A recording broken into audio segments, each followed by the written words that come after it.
اللہ رب العالمین وصلی اللہ علی اشرف المرسلین وعلی آلہ وصحبہ اجمعین ومن تبعهم بإحسان إلى يوم الدین اما بعد فاعوذ باللہ السمیع العلیم من الشیطان الرجیم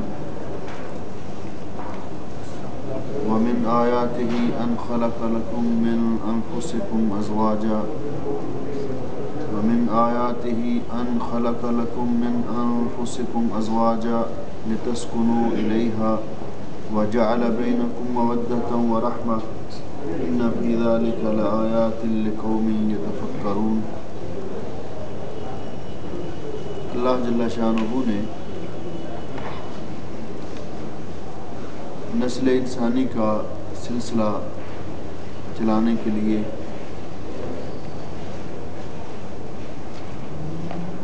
اور افزائش نسل کے لیے بنی آدم کی نسل کو آگے بڑھانے کے لیے دو افراد پر مشتمل یہ پروگرام تشکیل دیا ہے، جن میں سے ایک فرد شوہر اور دوسرا بیوی ہے، اور اس کو نکاح کے طریقے کو یا نکاح کرنے کو صرف ایک رسم کے طور پر نہیں رہنے دیا، بلکہ اللہ تعالیٰ نے اس کا حکم دیا ہے اور نبی اکرم صلی اللہ علیہ وسلم نے اس کو اپنی سنت قرار دیا ہے۔ اللہ جل شانہ نے جو دین ہمیں عطا کیا ہے، اس دین کے عمومی طور پر 5 مقاصد ہیں، جنہیں مقاصد خمسہ کہا جاتا ہے۔ ان مقاصد میں سے ایک مقصد اور ایک غرض و غایت دین کی وہ ہے حفظ دین کی حفاظت کرنا۔ دوسرا حفظ عقل، انسانی عقل کی حفاظت کرنا۔ تیسرا حفظ مال کی حفاظت، اور چوتھا حفظ عرض، عزت کی حفاظت، اور پانچواں حفظ نسل کی حفاظت۔ یہ 5 مقاصد ہیں شریعت کے مین مقاصد۔ ہر مقصد کی حفاظت کے لیے اور اس کے تحفظ کے لیے اللہ رب العزت نے قاعدے اور ضابطے مقرر کیے ہیں۔ آپ دیکھیے کہ یہ 2 جنسیں ہیں، شوہر اور بیوی، مرد اور عورت، لیکن دونوں اس اعتبار سے غیر نہیں ہیں کہ شوہر کسی اور نسل سے ہو، جنس سے ہو، اور بیوی کسی اور جنس سے ہو، بلکہ دونوں ہی انسان ہیں، اشرف المخلوقات ہیں۔ اللہ جل شانہ نے قرآن کریم میں اس کی وضاحت فرمائی، یا ایھا الناس اتقوا ربکم، اے لوگو اپنے اس رب سے ڈرو جس رب نے تمہیں خلقکم من نفس واحدہ، نفس واحدہ سے پیدا کیا ہے، وخلق منہا زوجہا، نفس واحدہ سے مراد حضرت آدم علیہ السلام، اور پھر انہی سے ہی ان کی بیوی کو پیدا کیا، وبث منہما، اور پھر دونوں سے اللہ رب العزت نے یہ سلسلہ آگے چلایا، وبث منہما رجالا کثیرا ونساء، بہت سارے مردوں اور بلکہ تمام مرد اور عورتوں کا سلسلہ اللہ رب العزت نے یہیں سے چلایا۔ چونکہ مرد ایک فریق ہے، عورت ایک فریق ہے، دونوں کی رغبات، دونوں کی خواہشات، دونوں کی ذمہ داریاں، دونوں کے حقوق اور دونوں کا دائرہ عمل مختلف ہے۔ ان کے آپس میں تعلق کی جو ممکنہ صورتیں ہو سکتی تھیں، ان میں سے اللہ رب العزت نے بعض کو جائز قرار دیا، جس میں جس کو جائز قرار دیا اس میں انسان کی عزت و عصمت کا تحفظ بھی ہے اور نسل کا تحفظ بھی ہے، اور جن کو منع قرار دیا وہ ان مقاصد پر پورے نہیں اترتے۔ اب یہ کتنے تعلقات ہو سکتے ہیں؟ اللہ رب العزت نے نکاح کا حکم دیا اور نکاح کے غرض و غایت اور مقاصد جو بیان کیے قرآن پاک میں اس آیت کے اندر واضح ہیں۔ دو فریق مرد اور عورت، ان کے آپس میں جو تعلقات ہو سکتے ہیں ممکنہ، فقہا نے ان کو عام طور پر 4 قسموں میں تقسیم کیا ہے۔ مرد اور عورت کا آپس میں تعلق نکاح کے ساتھ، نکاح کا جو شرعی طریقہ ہے، نکاح کے جو شرعی اصول و ضوابط ہیں اور شروط و قواعد ہیں، ان کے مطابق اگر نکاح کیا جائے تو ایک طریقہ دونوں کے آپس میں اکٹھے ہونے کا یہ ہے، اور اس طریقے کو شریعت نے جائز قرار دیا۔ دوسرا طریقہ اسے کہا جاتا ہے نکاح۔ دوسرا طریقہ ہے کہ مرد اور عورت کا آپس میں تعلقات قائم کرنا بغیر نکاح کے، اور اس کو شریعت نے کہا ہے زنا، جس کو حرام قرار دیا ہے۔ چوتھا طریقہ دونوں جنسوں کے آپس میں تعلق کا یہ ہے کہ مردوں کا مردوں کے ساتھ جنسی تعلق، اس کو شریعت نے لواط کہا ہے، اور یہ بہت بڑا جرم ہے۔ اللہ رب العزت نے ایسی قوم کا کہ حضرت لوط علیہ السلام کی قوم جب اس جرم میں مبتلا ہوئی، اللہ رب العزت نے ان پر عذاب نازل کیا، ان کی بستیوں کو اوپر لے جا کر پھینکا اور تباہ کر دیا، لیکن اللہ تعالیٰ کا غصہ پھر بھی ٹھنڈا نہیں ہوا۔ اوپر سے پھر اللہ نے نوکیلے پتھروں کی بارش کی کہ یہ اتنی غیر انسانی، غیر اخلاقی حرکت ہے جس پر اللہ رب العزت اتنا ناراض ہوتے ہیں۔ چوتھا تعلق عورتوں کا عورتوں کے ساتھ ہے، جس کو فقہا نے سحاق کہا ہے۔ یہ تینوں تعلق جو ہیں، مرد اور عورت کا تعلق بغیر شرعی نکاح کے، مرد اور مرد کا آپس میں تعلق، عورتوں کا آپس میں تعلق، یہ تینوں طریقے حرام ہیں۔ کیوں؟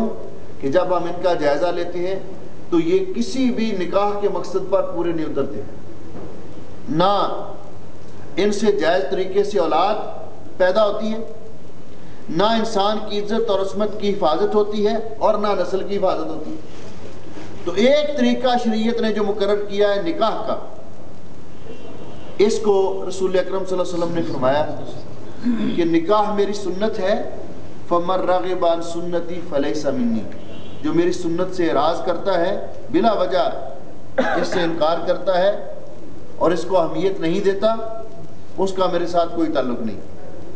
اس کے لیے پھر ضابطے مقرر کر دیے نکاح کے لیے، تاکہ اس کے وہ مقصود حاصل ہو سکے اور وہ مقاصد حاصل ہو سکے۔ اس کے لیے ضابطہ کیا ہے؟ رسول اکرم صلی اللہ علیہ وسلم نے بیٹی والوں کو حکم دیا کہ وہ اپنی بیٹی کے لیے اچھے شوہر کا انتخاب کریں، اور فرمایا کہ اذا اتاکم من ترضون خلقہ ودینہ فزوجوہ، اگر ایسا رشتہ میسر آ جائے جس کے اخلاق، جس کا دین آپ کو پسند ہو، یعنی دیندار ہو، اس کے اخلاق اچھے ہوں اور بیٹی کا کفو ہو، تو پھر رشتہ کرنے میں دیر نہ کرو۔ اگر ایسا نہیں کرو گے تکن فتنۃ فی الارض و فساد کبیر، تو زمین کے اندر فتنہ بپا ہو جائے گا، فساد کا شکار ہو جائے گا معاشرہ۔ اور ادھر مرد والوں کو، بیٹے والوں کو حکم دیا کہ عام طور پر اس دور کے اندر جو چیزیں رائج تھیں کہ تنکح المرأۃ لاربع، 4 خوبیوں کی بنیاد پر عورتوں کے ساتھ شادی کی جاتی ہے، لمالہا ولحسبہا ولجمالہا ولدینہا، مال و دولت کی بنا پر شادی کرتے ہیں لوگ کہ دیکھا کہ یہاں شادی کرنے سے مال و دولت میسر آ جائے گا، یا حسب و نسب، اس عورت کا خاندان اونچا ہے اس لیے، یا خوبصورت ہے، خوبصورتی کو دیکھا گیا، یا پھر دین کو دیکھا گیا۔ بعض علماء نے اس کی شرح اس لیے کی ہے کہ یہ چار چیزیں نبی علیہ السلام نے اس لیے بیان کی کہ اس دور میں یہ معیار قائم تھے، عیسائی یہودی مال و دولت کی بنا پر شادیاں کیا کرتے تھے، عیسائیوں کا طریقہ کار حسن و جمال تھا، عربوں کا طریقہ کار حسب و نسب تھا۔ اسلام آیا اور اسلام نے چوتھا طریقہ ایڈ کیا ساتھ، والدینہا، اور اس کے بعد فرمایا فاظفر بذات الدین۔ اگر دین میسر آ جائے اور اس کے ساتھ پہلی چیزیں بھی مل جائے تو الحمدللہ ٹھیک ہے، لیکن اگر پہلی چیزوں میں سے کوئی رہ جائے تو رہ جائے، دین نہیں رہنا چاہیے، دین لازمی ہے، دین کو بیس اور بنیاد بنانا چاہیے۔ تو جب یہ چیز بیان کر دی اور پھر نبی کریم علیہ السلام نے امت کو ترغیب دلائی، تزوجوا الودود الولود فإنی مکاثر بکم الامم، ایسی عورتوں سے شادی کرو جو اپنے شوہر سے محبت کرنے والی ہوں اور بہت زیادہ بچوں کو پیدا کرنے والی ہوں، کیونکہ قیامت کے دن میں باقی امتوں کے سامنے فخر کروں گا کہ میری امت کے لوگوں کی تعداد زیادہ ہے۔ یہ سارے ضابطے اور یہ ترجیحات بیان کرنے کے بعد پھر آپ نے نکاح کے لیے ضابطے مقرر کر دیے کہ جب نکاح اتفاق ہو جائے کہ یہاں پہ نکاح کرنا ہے تو نکاح کرنے کا طریقہ کیا ہے۔ رسول اکرم صلی اللہ علیہ وسلم نے اس کے لیے شروط بیان کی۔ مرد کے لیے کہ مرد کفو ہو جب بات چیت طے ہو جائے، یہ ہمارے ہاں ایک منگنی کا جو تصور ہے یہ اس حد تک تو ہے، اور پھر اس میں بنیاد اس بات کو رکھا گیا کہ وہ بچی پردے دار ہے، اس کو کبھی کسی نے دیکھا نہیں، لیکن چونکہ یہ ایک مستقل چیز ہے، ساری زندگی گزارنی ہے فریقین نے، تو رسول اکرم صلی اللہ علیہ وسلم نے جس بچی کو پیغام نکاح کا دیا جاتا ہے، جس کو آپ منگنی یا خطبہ کہہ لیں، تو آپ نے ایک نظر بچی کو دیکھنے کی بھی اجازت دی ہے کہ وہ بچہ اس بچی کو دیکھ سکتا ہے، یہ نہیں اکیلے باہر جا کر پھرتے رہے، نہیں، والدین کی موجودگی میں، تاکہ بعد میں زندگی اس نے گزارنی ہے، پسند اس کی ہونی چاہیے، والدین کی نہیں، زندگی والدین نے نہیں گزارنی۔ اسی طرح بچی کے لیے یہ ضابطہ مقرر کیا کہ بچی سے بھی مشورہ لیا جائے۔ آپ نے فرمایا والبکر تستعمر، کنواری بچیاں بڑی حیا والی ہوتی ہیں اور عام طور پہ بات نہیں کرتی نکاح وغیرہ کے بارے میں، لیکن آپ نے فرمایا کہ ان سے بھی پوچھا جائے کہ فلاں جگہ آپ کی شادی کرنا چاہتی ہیں، یہ بچے کے مواصفات ہیں، آپ کی کیا رائے ہے؟ اگر بچی رضامند ہو جائے تو آپ نے فرمایا کہ اگر بچی بول کر جواب نہیں دیتی، خاموش رہتی ہے، اذنھا سماعتھا، تو سمجھ لو کہ وہ رضامند ہے، اس کی خاموشی رضا ہے، اور اگر وہ نہیں چاہتی تو بچی کے لیے لازمی ہے کہ بول کر بتا دے کہ میں وہاں شادی نہیں کرنا چاہتی۔ اگر بچی کی رائے معقول بنیادوں پر ہے تو والدین کو زبردستی نہیں کرنی چاہیے، جبر نہیں کرنا چاہیے۔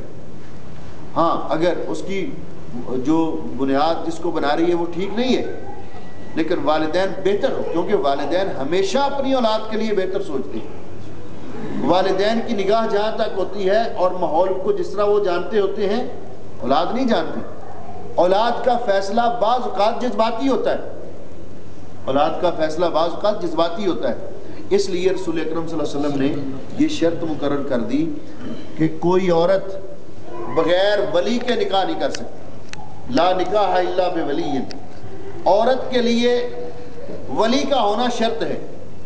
اور دوسری روایت میں آپ نے فرمایا کہ ایما امرأۃ نکحت بغیر اذن ولیہا، جو عورت ولی کی اجازت کے بغیر نکاح کرتی ہے فنکاحها باطل باطل باطل، اس کا نکاح باطل ہے، اس کا نکاح باطل ہے، اس کا نکاح باطل ہے۔ کیوں؟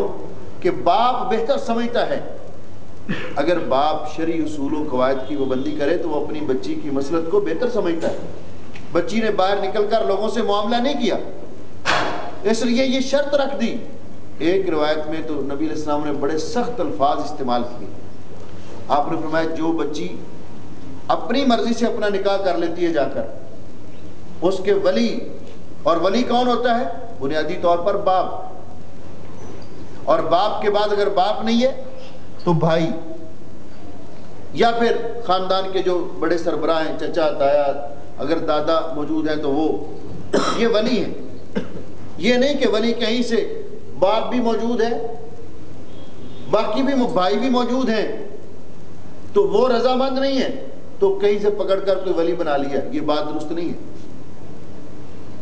والد ولی کی اجازت ضروری ہے نکاح کے لیے، یہ بچی کے لیے قرار دیا گیا. اور آپ نے فرمایا جو عورت بغیر ولی کی اجازت کے نکاح کرتی ہے وہ بدکاری کرتی ہے، وہ بدکاری کرتی ہے، وہ بدکاری کرتی ہے. رسول اکرم صلی اللہ علیہ وسلم یہ ساری حدیث، اس لیے یہ ضابطے مقرر کر دیے. اور اس کے بعد پھر نکاح کے لیے گواہ ہونے چاہیے، بچی کی طرف سے بھی اور بچے کی طرف سے بھی. حق مہر مقرر ہونا چاہیے. اور نبی کریم علیہ السلام نے یہاں تک فرمایا یہ بچی کا حق ہے، حق مہر، حق مہر بچی کا ہے، حق ہے. اور حق مہر شوہر کی حیثیت کے مطابق ہوگا. یہ ہمارے معاشرے کے اندر جو رواج ہے 32 روپے اور 4 آنے یا 6 آنے، یہ کوئی شرعی حق مہر نہیں ہے، بلکہ اس کا تعلق، حق مہر کا تعلق شوہر کے ساتھ ہے کہ شوہر کی حیثیت کے مطابق. آپ دیکھتے نہیں کہ رسول اکرم صلی اللہ علیہ وسلم نے ازواج مطہرات کا حق مہر 500 درہم ادا کیا. کسی کا حق مہر سونے کی یعنی کھجور کی گٹھلی کے برابر سونا، اور کسی کو آپ نے فرمایا گھر میں جاؤ کوئی چیز ڈھونڈ کے لاؤ حق مہر کے لیے، اس نے کہا جی کچھ بھی نہیں. آپ نے فرمایا التمس ولو خاتما من حدید، لوہے کی انگوٹھی لے آؤ. اس نے کہا جی یہ بھی کچھ نہیں، یہ بھی ہے نہیں یہ میرے پاس نہیں ہے. تو آپ نے فرمایا پھر قرآن کی کچھ صورتیں یاد ہیں؟ جی صورتیں فلاں فلاں فلاں یاد ہیں. تو آپ نے فرمایا پھر اپنی بیوی کو فلاں فلاں صورتیں یاد کروا دو، یہی اس کا حق مہر. آپ نے فرمایا جو شخص حق مہر بیوی کا مقرر کرنے کے بعد اس کو ادا نہیں کرتا، ساری زندگی گزار لیتا ہے اسی طرح ہی، قیامت کے دن وہ اللہ رب العزت کو ملے گا تو اللہ اس پر بہت ناراض ہوں، اور وہ ایک بدکار شکل انسان کی شکل میں اللہ سے ملے گا جس نے حق مہر. ہاں یہ میاں بیوی کا معاملہ ہے، اگر آپس میں اچھے طریقے سے شوہر اس کو قائل کر لے، اس کو معاف کر دے، معاف کر سکتی ہے. جو مقرر ہے اس میں کمی کر سکتی ہے.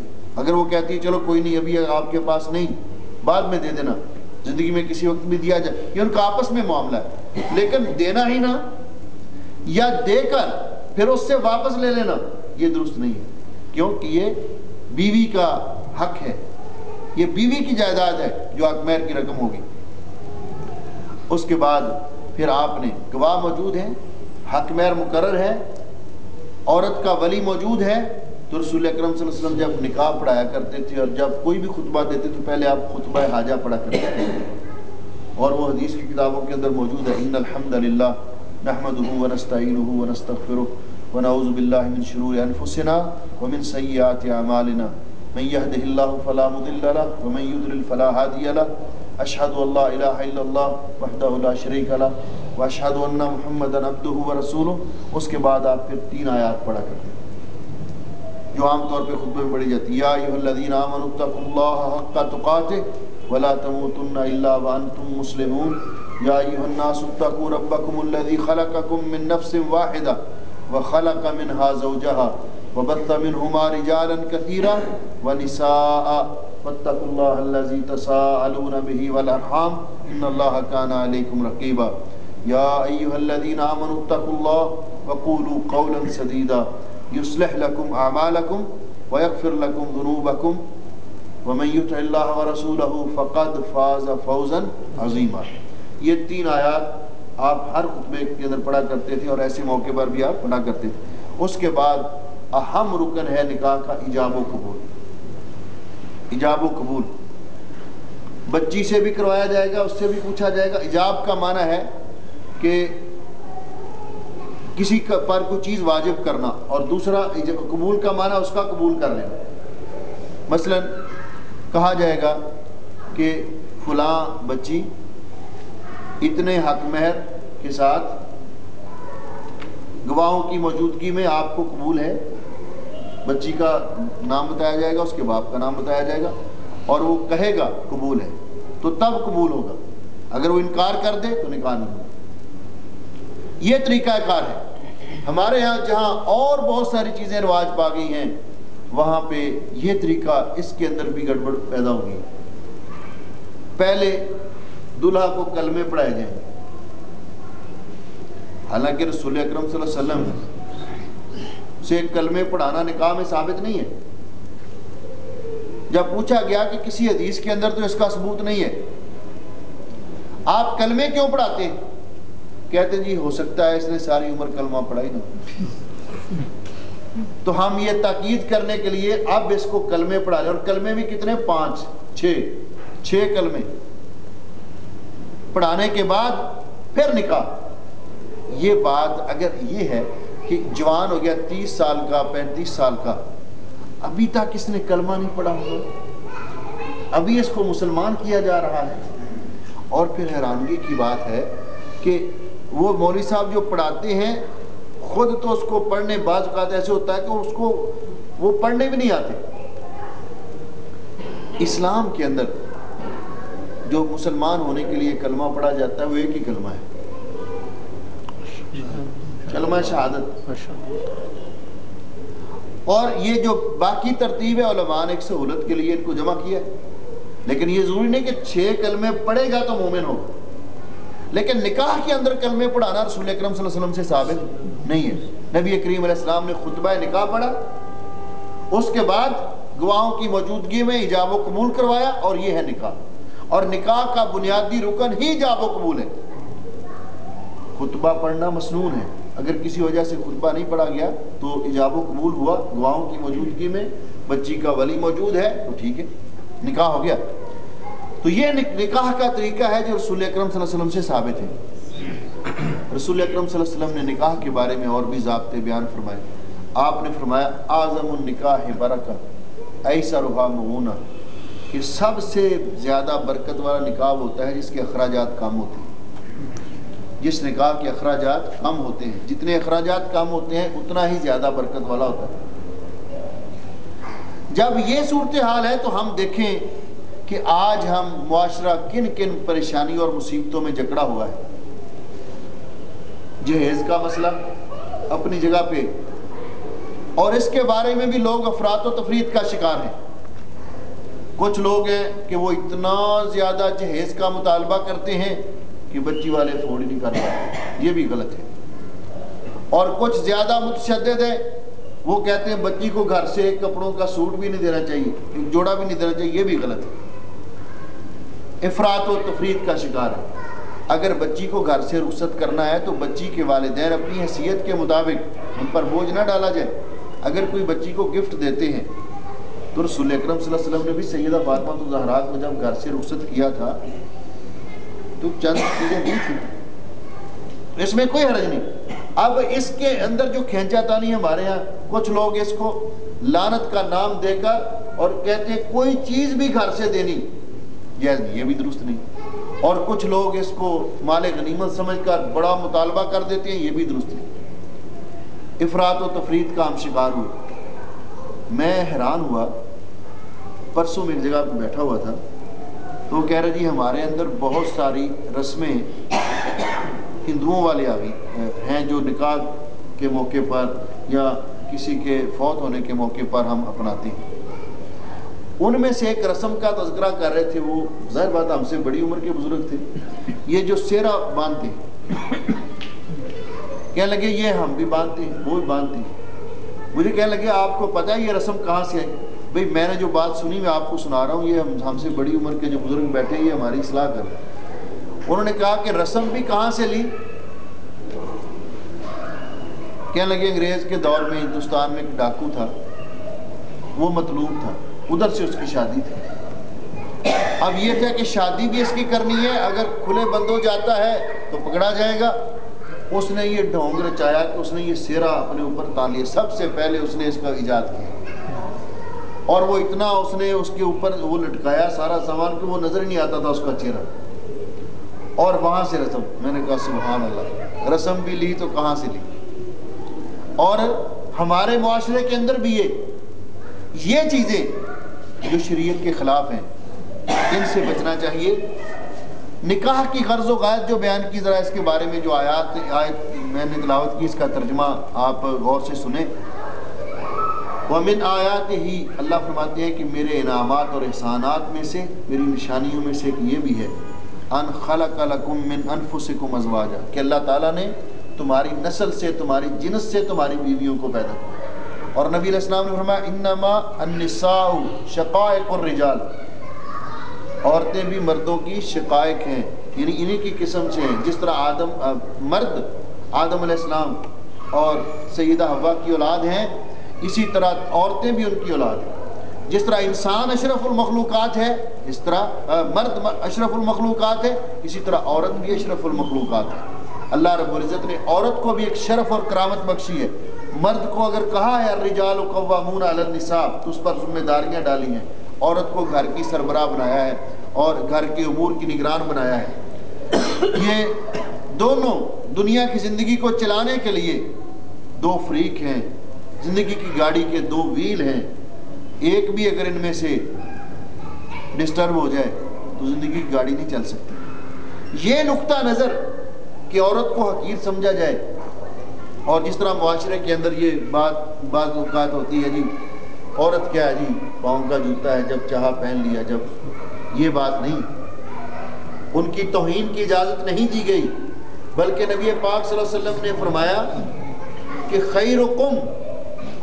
خیرکم لأہلہ، تم میں بہتر مرد وہ ہے جو اپنے گھر والوں کے لیے بہتر ہے۔ اور اللہ رب العزت نے قرآن پاک میں حکم دیا وعاشروہن بالمعروف، اپنی بیویوں کے ساتھ اچھے طریقے سے زندگی بسر کرو، ان کے حقوق ادا کرو، اپنے فرائض کا خیال رکھو، یہ حکم دیا۔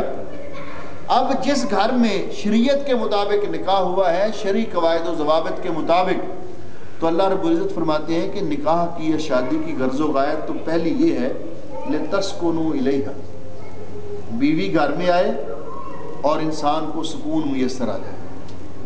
پہلے گھومتا رہتا ہے، جہاں جاب پہ گیا وہیں روٹی کھا لی، ناشتہ کہیں اور کر لیا، فکر ہی نہیں ہوتی۔ کبھی دوستوں کے یہاں چلا گیا، بیٹھا رہا، کھانا وانا وہیں کھا لیا۔ لیکن جب بیوی، سکون کا معنی ٹھہراؤ، جب بیوی آ گئی تو انسان کی زندگی میں ایک ٹھہراؤ آ جانا چاہیے کہ آپ ادھر ادھر گھومنے کی بجائے سیدھا اپنے گھر جائے۔ ایک جگہ مل گئی اس کو رہنے کے لیے، ایک زندگی میں ایک ٹھہراؤ آ گیا۔ اب اس کا جو تعلق ہے وہ زیادہ تر اپنی بیوی کے ساتھ وقت گزارے، اس کی سنے، اپنی سنائے، اس کے کام آئے، کیونکہ یہ اس بات کا شوہر خیال رکھے کہ وہ بچی جو جس شوہر تو اپنے گھر میں اپنے ماں باپ کے پاس ہے، ٹھیک ہے، یہ بچی ایک جس گھر میں جوان ہوئی، اس نے اس گھر کو چھوڑا، اپنے والدین کو چھوڑا، اپنے بہن بھائیوں کو چھوڑا، اپنے رشتہ داروں کو چھوڑا، کس کی خاطر؟ شوہر کی خاطر۔ اور اگر یہ شوہر اس کا خیال نہ کرے، اسی لیے رسول اکرم صلی اللہ علیہ وسلم نے اس بات پر اتنا زور دیا۔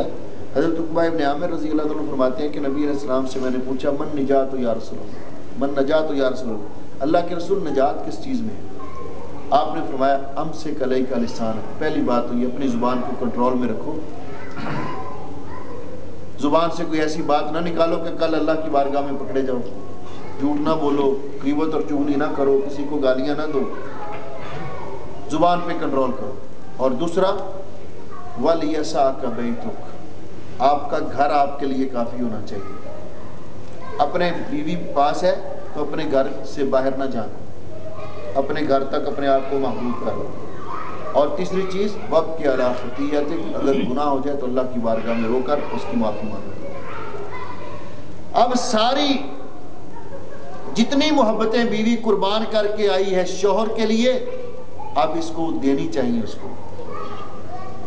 اسی لیے فرمایا اگلی بات وَجَعَلَ بَيْنَكُمْ مَوَدَّةً وَرَحْمَةً، مودت اور رحمت دو الگ الگ لفظ ہیں۔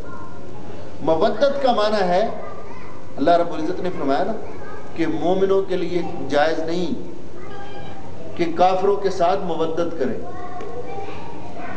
کیا مطلب؟ مودت کا معنی ہے دل کی گہرائیوں سے کسی سے محبت کرنا، دل کی گہرائیوں سے۔ شوہر بیوی کے ساتھ اور بیوی شوہر کے ساتھ دل کی گہرائیوں سے محبت کرے۔ نبی علیہ السلام نے حجۃ الوداع کے موقع پر بھی فرمایا تھا کہ شوہر اپنی بیوی کا خیال رکھے، اس کے نان و نفقے کا، اس کے لباس کا، اور بیوی کے لیے یہ ہے کہ بیوی اپنے شوہر کے گھر میں یا اپنے شوہر کے بستر پر اس کی اجازت کے بغیر کسی کو نہ بیٹھنے دے، اپنی عزت اور عصمت کی حفاظت کرے۔ اور نبی علیہ السلام نے یہاں تک فرمایا ایما امرات، جو عورت صلت خمسہ، 5 نمازیں پابندی کے ساتھ پڑھتی ہے، وصامت شہرہا، اور رمضان کے روزے رکھتی ہے پابندی کے ساتھ، وطاعت بعلہا، اور اپنے شوہر کی اطاعت کرتی ہے، وحافظت فرجہا، اور اپنی عزت کی حفاظت کرتی ہے، قیامت کے دن ایسی عورت کو کہا جائے گا، اس مومنہ عورت کو، کیونکہ ایمان پہلی شرط ہے، یہ مومنہ عورت قیامت کے دن سے کہا جائے گا قیل لہا ادخلی من ای ابواب الجنت شئت، جنت کے جس دروازے سے چاہو جنت میں داخل ہو۔ آپ نے فرمایا کہ اگر شوہر بیوی کو اپنی غرض کے لیے اپنے پاس بلاتا ہے اور وہ بغیر کسی عذر کے آنے سے انکار کر دیتی ہے، شوہر ناراض ہو جاتا ہے، تو جب تک شوہر راضی نہیں ہوتا اس پر اللہ تعالیٰ کی لعنت برستی ہے، اللہ کے فرشتے بھی اس پر لعنتیں بھیجتے رہتے ہیں۔ اور آپ نے فرمایا کہ جو شوہر اس حالت میں، بشرط یہ کہ ناراضگی جائز ہو، جو شوہر اس حالت میں دنیا سے چلا گیا کہ اپنی بیوی پر ناراض تھا، تو آپ نے فرمایا وہ عورت جنت میں نہیں جا سکے، وہ عورت جنت میں نہیں جا سکے۔ اور جو عورت اس حالت میں فوت ہوئی کہ اس کا شوہر اس پر خوش تھا، وہ عورت جنت میں جائے گی۔ یہ ضابطے اور قاعدے بیان کر دیے کہ مودت دونوں کی وفائیں ایک دوسرے کے لیے۔ اور تیسری چیز بیان کی وہ رحمت، رحمت، حالانکہ مودت کے اندر رحمت کا معنی آ جاتا ہے، لیکن اللہ رب العزت نے جو الفاظ استعمال کیے ان میں حکمت ہے۔ رحمت کا معنی یہ ہے کہ زندگی کی گاڑی کو چلانے کے لیے، اس پروگرام کو چلانے کے لیے، گھر کو خوشیوں کا گہوارہ بنانے کے لیے دونوں کے اندر ایک دوسرے کے بارے میں رحمت کے جذبات ہوں۔ وہ بھی انسان ہے، وہ بھی انسان ہے۔ کبھی شوہر سے کوئی کمی کوتاہی ہو جاتی ہے، کبھی بیوی سے کوئی کمی کوتاہی ہو جاتی ہے۔ اگر بیوی سے کوئی کمی کوتاہی جو قابل مثلا کیسی کہ کپڑے نہیں استری کیے، ناشتہ جلدی تیار نہیں ہوا، کوئی ایسی بات ہو گئی، تو اس کو بیس بنا کر اس طرح نہیں کہ وہ فائر کھول دے جس طرح عام اس معاشرے میں ہو رہا ہے۔ میں پچھلے ہفتے کھڑا تھا ایک جگہ، کھڑے کھڑے 2-3 طلاق کے مسئلے وہیں پہ 5-7 منٹ کے اندر، کہ معمولی سی کوئی جب کلش ہوئی، معمولی سی کسی بات پہ ناراضگی ہوئی، طلاق طلاق طلاق۔ حالانکہ شریعت نے، اللہ جل شانہ نے اس وقت طلاق کو حق استعمال کرنے کی اجازت دی ہے جب کوئی حل باقی نہ رہے، جب کوئی حل باقی نہ رہے۔ اور اس لیے فرمایا ابغض الحلال الی اللہ الطلاق، طلاق معاملے کو حل کرنے کے لیے جائز تو ہے لیکن اللہ کو ناپسند بہت ہے، اللہ کو ناپسند بہت ہے۔ اسی لیے یہ اصول جب انسان اپنے ذہن میں رکھے، حضرت ابو الدرداء رضی اللہ عنہ کی جب شادی ہوئی تو پہلے دن ہی اپنی بیوی سے کہا کہ آؤ بیٹھ کر ہم ایک معاملہ طے کر لیں، کیونکہ زندگی وہی مزیدار ہے جو خوشی خوشی گزر جائے، پیار محبت کے ساتھ گزر جائے، گھر میں کھینچا تانی رہے اور گھر میں سکون ہی نہ ہو تو وہ زندگی کیسی؟ تو کہنے لگے میں بھی انسان ہوں، آپ بھی انسان ہیں، میں آپ کو یہ بات کہنا چاہتا ہوں کہ کبھی میں ناراض ہوں تو آپ نرم ہو جائے کریں، کبھی مجھے کسی بات پہ غصہ آ جائے اور جب میں دیکھا کروں گا کہ آپ غصے میں ہیں تو میں اپنے آپ کو نرم کر لیا کروں گا۔ تو جب دونوں اپنے آپ کو اس طرح نرم کریں گے تو انشاءاللہ زندگی بڑی پیاری گزر جائے گی۔ اور الحمدللہ بڑی پیاری زندگی ان کی گزری۔ ام درداء نے، یعنی ان کی بیوی نے، ان کے فوت ہو جانے کے بعد شادی نہیں کی۔ کہنے لگی اس لیے میں شادی نہیں کر رہی کہ میں نے رسول اکرم صلی اللہ علیہ وسلم سے سنا ہے کہ جنت میں وہی یعنی اس شوہر کے ساتھ عورت جائے گی جو آخر میں ہوگا، تو میں چاہتی ہوں کہ ابو الدرداء کے ساتھ ہی جنت میں جاؤں۔ اس طرح پیار محبت کے ساتھ یہ یہ جو گھر سے بچیاں چلی جاتی ہیں اور بھاگ کر عدالتوں میں جا کر نکاح کر لیتی ہیں، یہ شریعت کی نگاہ میں درست نہیں ہے۔ کون ولی ہے وہاں؟ باپ کی عزت کو خاک میں ملا دیا، بھائیوں کی عزت کو خاک میں ملا دیا۔ اور ہم نے عدالتوں میں دیکھے نا ایسے کہ بوڑھے والدین ہاتھ باندھ رہے ہیں اس کے ساتھ، اور جو ایسی شادیاں ہوتی ہیں، مجھے یہ ایک آدمی بتا رہا تھا کہ ایک سروے رپورٹ آئی ہے کہ 99%، میں سمجھ رہا تھا شاید مبالغہ ہے، 99% انہوں نے کہا کہ ناکام۔ وہ کیوں کہ لوگ سمجھتے ہیں کہ یہ جو اپنے باپ، اس نے والدین، ان کا خیال نہیں رکھا تو کل مجھ سے بھی کسی اور جگہ دوسری طرف رخ کر سکتی ہے۔ اس لیے یہ عزت و ناموس کے آبگین ان کی حفاظت کرنی چاہیے، یہ کھلواڑ نہیں ہے۔ انسان کو اللہ نے بڑا شرف اور کرامت بخشا ہے، عورت کا معاشرے کے اندر وہ مقام عورت کو دیا ہے، اور ہر طرح کا اس کو تحفظ دیا ہے اسلام نے۔ اس کو بھی چاہیے کہ اپنا خیال رکھے ایک مسلمان عورت کے ہونے کے اعتبار سے، اور مرد کو بھی چاہیے دونوں ایک دوسرے کے حقوق ادا کریں اور ان چیزوں کا پاس کریں، تو انشاءاللہ زندگی بڑے پیار اور محبت سے گزر سکتی ہے۔ اللہ ہمیں خود کتاب و سنت کو سمجھنے اور اس پر عمل کرنے کی توفیق بخشے۔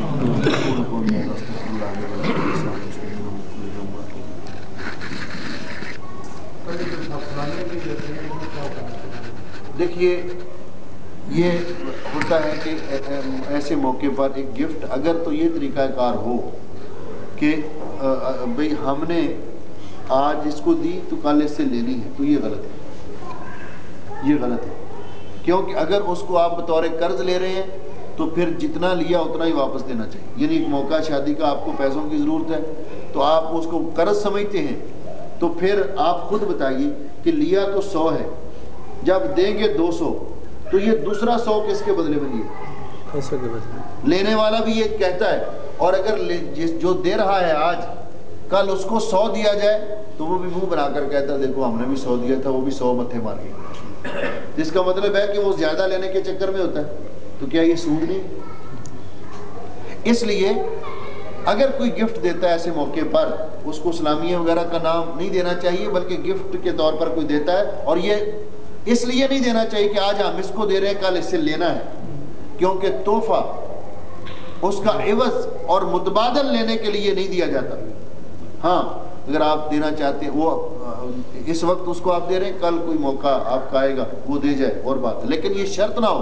ہمارے تو کیا ہوتا ہے کہ بلاتے ہی ان کو جن کو دیے ہوتے ہیں، دوسروں کو بلاتے ہی نہیں، اور اگر وہ نہ دیں تو ناراض ہوتے ہیں۔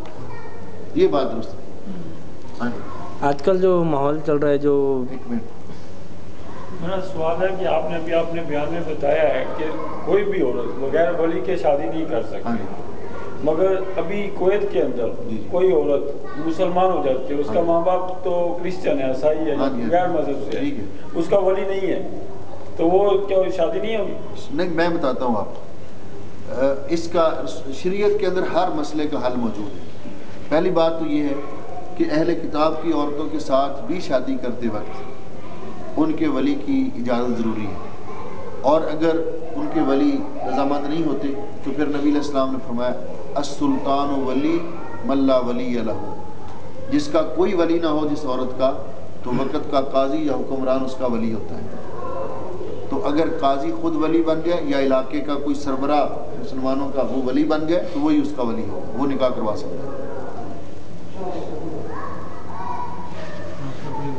ہاں جی، آپ کا آج کل کا جو ماحول ہے انڈیا وغیرہ میں، جہاں بھی جو لڑکیاں محبت وغیرہ کرتی ہے، اس کے بعد جو ہے شادی کا جو معاملہ آتا ہے، تو ایسے وقت میں والدین راضی نہیں ہوتے یا راضی ہو جاتے، تو اس طرح راضی ہونے میں جو آپس میں ان لوگوں نے محبت کی، وہ شادی جائز ہے یا نہیں؟ نہیں، دیکھیں وہ ایک الگ معاملہ ہے جو پہلے کا ہے، لیکن اگر والدین رضامند ہو جائیں اس پر تو شادی جائز ہوگی، وہ شادی جائز ہوگی اگر والدین اس پہ رضامند ہیں۔ لیکن اگر والدین کو بائی فورس رضامند کیا جا رہا ہے تو پھر والدین کو اگر زبردستی قائل کیا جا رہا ہے پھر ٹھیک ہے جی۔ پھر انشاءاللہ دعا کریں، اللہ بیماروں کو شفا دے، پریشان الحمدللہ رب العالمین الرحمن الرحیم یا رب لک الحمد کما ينبغي لجلال وجهك وعظیم سلطانك یا رب لک الحمد ملء السماوات وملء الارض وملء ما بینهما وملء ما شئت من شیء بعد اللهم انا نشهد بانك لا اله الا انت انت الاحد الصمد الذی لم یلد ولم یولد ولم یکن له کفوا احد یا رحمان الدنیا والآخرۃ ورحیمہما یا غیاث المستغیثین یا خیر المنصرین یا خیر المعطین یا ارحم الراحمین یا رب العالمین۔ الہ العالمین اپنے فضل و رحمت سے ہمارے گناہ معاف فرما، ہماری غلطیاں معاف فرما۔ جتنے مسلمان بیمار ہیں سب کو شفائے کاملہ عطا فرما، جو پریشان ہیں سب کی پریشانیاں دور فرما۔ اللہ اس ملک کی بھی اور تمام بلاد اسلامیہ کی حفاظت فرما۔ ہمیں جب تک زندہ رکھ اسلام پہ زندہ رکھ، موت آئے تو کامل ایمان پہ موت آئے۔ اللہ جس طرح تو نے ہمیں یہاں جمع کیا ہے اسی طرح ہمیں جنت الفردوس میں جمع فرما۔ صلی اللہ تعالیٰ علی خیر خلقہ محمد وعلی آلہ وصحبہ اجمعین۔ آج مجھے کسی نے خطبہ جمعہ کے اندر ایک چٹ دی تھی کہ کراچی میں ایک بہت بڑا حادثہ ہوا ہے اور ان کے لیے آپ دعا کریں۔ ظاہر بات مجھے تو نہیں، جو بھی اس حادثے کے اندر بہت سے بے گناہ مارے گئے، تو بعد میں مجھے کچھ لوگ کہنے لگے جی وہ تو جوئے خانے میں حادثہ ہوا ہے۔ تو میں یہ کہنا چاہتا ہوں کہ ہمیں اس قدر جذباتی نہیں ہونا چاہیے۔ ٹھیک ہے وہ جو جوا کھیل رہے تھے جو بھی کر رہے تھے آخر کلمہ گوئی تھے، تو ان کے لیے بھی انسان کہ اللہ تعالیٰ ان کی گناہوں کو معاف کر دے اور اللہ تعالیٰ ان کو بخش دے، تو یہ دعا کرنے میں کیا حرج ہے؟ تو بعض احباب جذباتی ہو جاتے ہیں فوراً، جی آپ دیکھو جو جوا والے تھے تو آپ ان کے لیے دعا کریں۔ پہلی بات تو مجھے اس بات کا علم نہیں تھا، دوسرا کہ تھے تو وہ مسلمان، ان کا جرم ان کی غلطی اپنی جگہ پہ، لیکن تھے تو وہ مسلمان۔ تو ایسی صورتحال میں یعنی دعا کرنے میں کوئی حرج نہیں ہے، ہمیں تھوڑا سا اپنا دل کھلا رکھنا چاہیے۔